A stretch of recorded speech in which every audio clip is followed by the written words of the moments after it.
666 ምናምን የሆነ አውሬ እየጠበቃችሁ ከሆነ ተሳስታችኋል። እኔ 666 የሚባለውን አውሬ እያየሁት ነው። ሕፃን ሲበላ አየዋለሁ፣ አውሬ ሆኖ ህዝብ ሲበላ አየዋለሁ፣ ሀገር ሲበላ አየዋለሁ። 6 አውሬው ከዚህ በላይ ምን ቢመጣ ምን ያደርገናል? ምን ይበላል ከዚህ በኋላ ቢመጣ?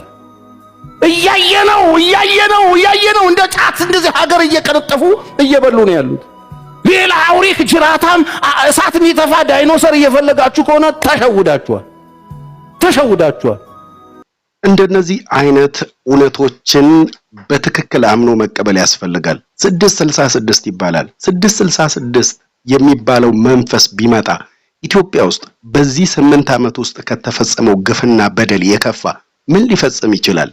ዓለም ላይ ታይተው የማይታወቁ እኮ ዘግናኝ ከባድ ለማየት አይደለም ለመስማት የሚዘገነኑ ግፍና በደሎች በዚህ በ8 ዓመት ውስጥ በኢትዮጵያ ውስጥ ተፈጽመዋል።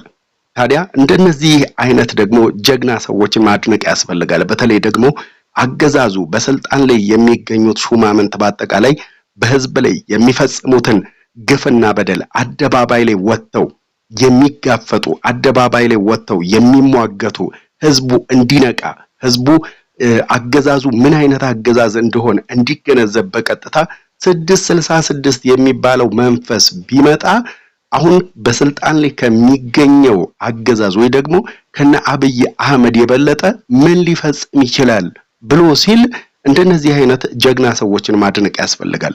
እውነታው ይሄ ነው። ይሄንን እውነታ አምኖ መቀበል ያስፈልጋል።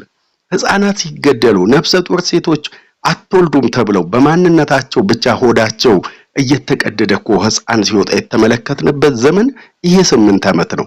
ታዲያ 666 ከዚህ የበለጠ ምን ሊያመጣብን ነው? ምንድነው የሚመጣው 666 ቢመጣ?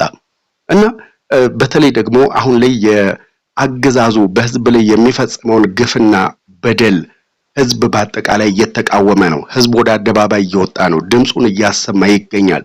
አገሪቷ የደም መሬት ሆናለች። በሁሉም አቅጣጫ የወንድማማቾች ሞት ተባብሶ የቀጠለበት ጊዜ ነው። ውጊያው ከውጭ ኃይል ጋር ወይ ደግሞ ከውጭ ጠላት ጋር አይደለም። እየተካሄደ የሚገኘው ጦርነት የእርስ በርስ ጦርነት፣ የወንድማማቾች ጦርነት ነው። በዝም ብለን እንደ ምሳሌ ብናይ በአማራ ክልል ከተሞች ውስጥ የሚካሄደው ውጊያም የፋኖና የመከላከያ ሰራዊቱ ከሚያካሄደው ውጊያ በተጓዳኝ የፋኖ ኃይሎች ከሚኒሻ ጋር ይዋጋሉ። ማለት ልጅና አባት እየተዋጋ ነው ማለት ነው። ወደዳችሁም ጠላችሁም ፍርድ ይዘገይ ይሆናል እንጂ ይመጣል። እግዚአብሔር ተከፋ። ለምን? ፍርድ ስለሌለ። እውነት አደባባይ ላይ ወድቋል፣ ፍርድ የለም። ከፋው እግዚአብሔር። እናንተም ሰፈር ቁጥር ሆኗል ሰው። አሁን ኢትዮጵያ ውስጥ እየተለመደ ያለው ይሄ ቁጥር። ድሮ አንድ ሰው ሞተ ሲል ሞት ብርቅ ድንድን ይገረም። አሁን ስንት ሰው በቂ ኃጢአቱ አስከፍቶታል፣ መበተኑ አስከፍቶታል፣ አመጹ አስከፍቶታል፣ ደም ማፍሰሱ አስከፍቶታል፣ መገዳደሉ አስከፍቶታል፣ ኃጢአቱ አስከፍቶት የዙር ቁሰት አስከፍቶታል። ይሄን ጉዳይ አይቶና ተረድቶ ደግሞ የሚማልድ ሰው ሲፈልግ ባጣ ጊዜ ደነቀው እግዚአብሔር።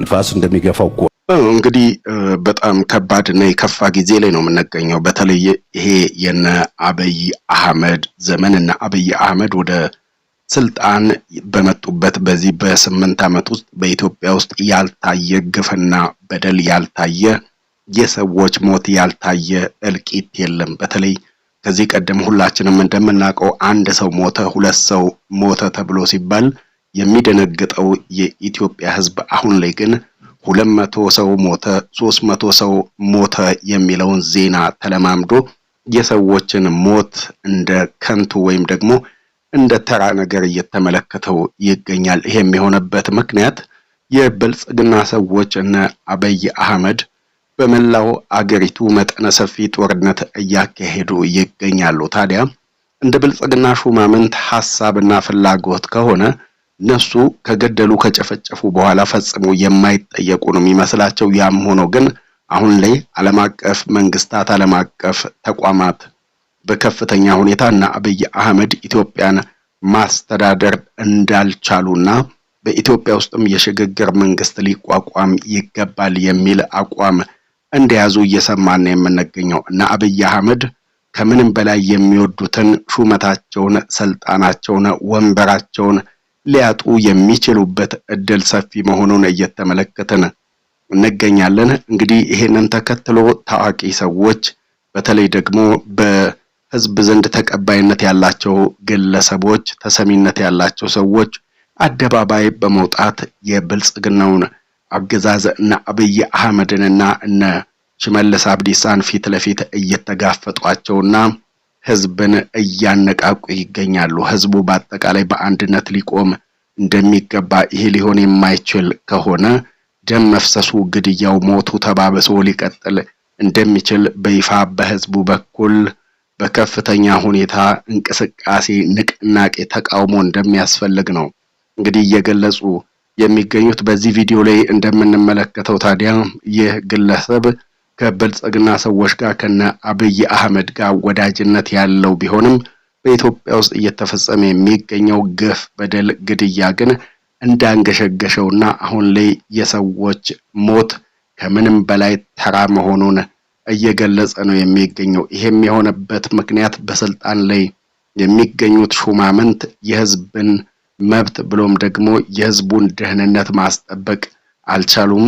ይባስ ብሎ ከአጋቾቹና ከታጣቂዎች አልፎ በመንግስት ደረጃም ንጹሃን ዜጎች እንደሚገደሉ እንደሚጨፈጨፉ ነው በዚህ ቪዲዮ ላይ የሚገልጸው። ይሄ ቪዲዮና አብይ አህመድን ላያስደስት ይችላል፣ ግን አሁን ላይ ህዝቡ በአጠቃላይ እና አብይ በአፋጣኝ ስልጣን እንዲለቁ በኢትዮጵያ ውስጥ የሽግግር መንግስት እንዲቋቋም እየተጠየቀ ነው የሚገኘው። ይሄንንም ለማስፈጸም ይመስላል በሀገረ አሜሪካ በኢትዮጵያ ውስጥ የሚገኙ ከሁሉም ብሔር ብሔረሰቦች የተውጣጡ ፖለቲከኞችና ልሂቃን የብልጽግና ሰዎችን ከስልጣን ለማስወገድ ተደጋጋሚ ጥብቅ ውይይቶችንና ስብሰባዎችን እያካሄዱ እንደሚገኙ ነው የሚወጡ መረጃዎች የሚያመላክቱት። በተለይም እና አቶ ገዱ፣ አቶ ልደቱ አያሌው እና አቶ ለማ መገርሳ፣ እነ አክቲቪስት ጀዋር መሐመድ፣ እነ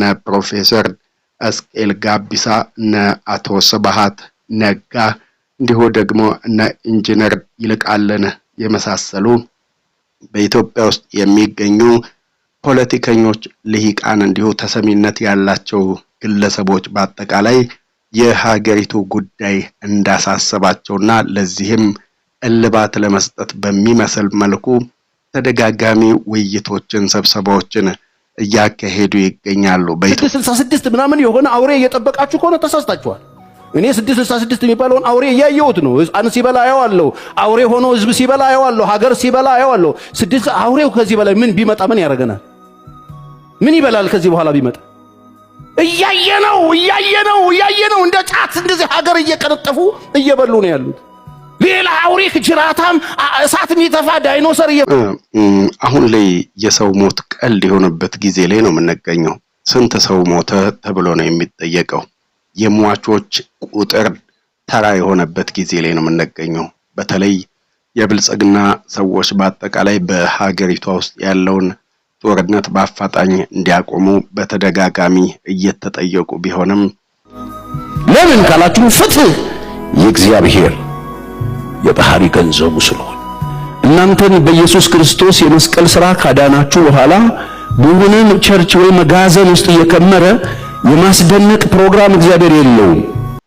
እንግዲህ ፓስተር ቸሪ በቀጥታ እንደሚለው ከሆነ ፍትህ ይመጣል፣ ፍትህን እናገኛለን። አገሪቱ በእንደዚህ አይነት መልኩ በደም እየታጠበ የሚቀጥልበት ሁኔታ እንደሌለና እግዚአብሔር ዝም ሲል ፍትህ የሌለ አይምሰላችሁ። ፍትህ ይመጣል፣ ፍትህ ይሰፍናል። እግዚአብሔር እየተቆጣ ነው። እግዚአብሔርን ቁጣ ደግሞ መቋቋም አትችሉም በሚል ፓስተር ቸሪ በቀጥታ የብልጽግና ሰዎችን በሚመስል መልኩ እየተቸ ነው የሚገኘው። ስለ እውነቱ በአጠቃላይ አገሪቷ በከፍተኛ ሁኔታ በደም እየታጠበች ትገኛለች። በመላው የአማራ ክልል ከተሞች ንጹሃን ዜጎች ይገደላሉ፣ የሲቪል ተቋማት ይወድማል፣ አቅመ ደካማ እናቶች ይገደላሉ። እንዲሁ ደግሞ በኦሮሚያ ክልል ከተሞች፣ በትግራይ ክልል ከተሞች ጦርነቶች ተባብሰው የቀጠሉበት ጊዜ ላይ እንገኛለን። እነዚህ ጦርነቶች እንዲቆሙ ዓለም አቀፍ ተቋማት የሰብአዊ መብት ተሟጋቾች በቀጥታም ይሁን በተዘዋዋሪ የብልጽግና ሰዎችን እየጠየቁና በአጠቃላይ በኢትዮጵያ ውስጥ እየተካሄደ የሚገኘው የእርስ በርስ የወንድማማቾችን ውጊያ ጦርነት በሰላማዊ መንገድ እንዲቋጩ በተደጋጋሚ ቢጠይቁም እነ አብይ አህመድ ግን እኛን ማሸነፍ የሚችል ኃይል የለም፣ አገሪቷ ሰላም ነች በሚል በተደጋጋሚ እንደውም ኢትዮጵያ እያደገች እንደምትገኝ ኢትዮጵያ ወደ ብልጽግና እየተጓዘች እንደምትገኝና ኢትዮጵያ ጦርነት ውስጥ ነች እያሉ የሚሉ አካላት ሆን ብለው ኢትዮጵያን ለማንቋሸሽ አስበው እንጂ ኢትዮጵያ ውስጥ አንዳችም አይነት ችግር እንደሌለ ኢትዮጵያ ሰላም እንደሆነች በቀጥታ ሲገልጹ ይደመጣሉ። ይህንን የሚሉት በመላው የአማራ ክልል ከተሞች መጠነ ሰፊ ውጊያ እየተካሄደ በሚገኝበት በዚህ ሰዓት እንዲሁ በመላው የትግራይ ክልል ከተሞች ውስጥም መጠነ ሰፊ ውጊያዎች ተባብሰው በቀጠሉበት በዚህ ሰዓት ነው እንግዲህ እነሱ በቀጥታ እንደነዚህ አይነት በተለይ አገሪቷ ሰላም እንደሆነችና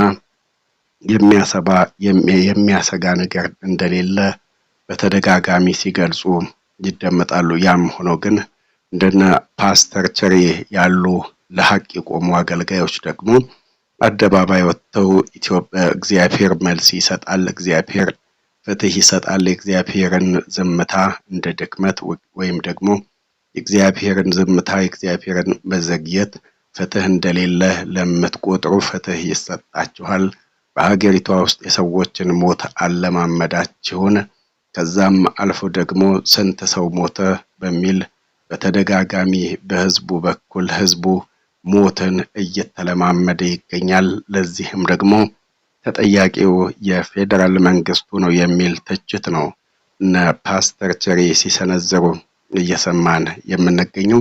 መቼም ይሄ ጉዳይ የብልጽግና ሰዎችን የሚያናድድ የሚያበሳጭ ነው። ምክንያቱም የብልጽግና ሰዎች እውነትን የሚናገሩ ሰው አይፈልጉም፣ እውነት እንዲነገርም አይፈልጉም። ታዲያ አድማጮቻችን ስለምትከታተሉን ከልብ እናመሰግናለን። በቀጣይ ቪዲዮ ደግሞ እስከምንገናኝ ሰላም ጤና በያላችሁበት ይብዛልን አለንኛ ከወዲሁ ተሰናበትናችሁ። ሰላም